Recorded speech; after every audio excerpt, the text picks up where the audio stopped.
زين، بصفتك انت كمضمن نقدر باكر الصبح ندز مغفور للمديريه بالكوت؟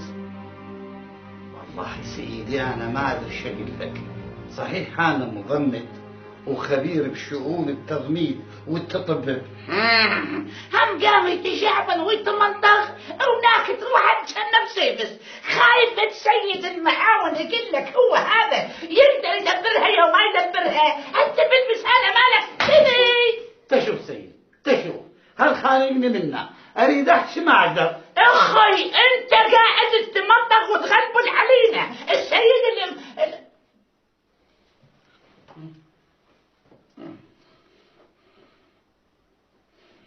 يلا احكي.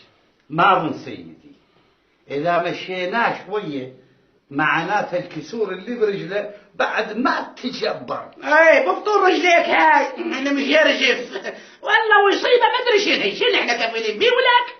بابا هذا شلون حكي؟ المجرم احنا مسؤولين عنه وعن سلامته.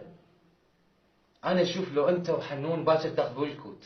انا سيدي كان شو مسوي؟ لا اخي، انا اريدك ترافقه، اخاف يصير عليه شيء. سيدي ودكاني ومصالح الطبيه. اسمع شوف الخب والمصالح الطبيه هسه عاد المراجعين لازم يسرع على حياتك ابو الفطور الغليظه.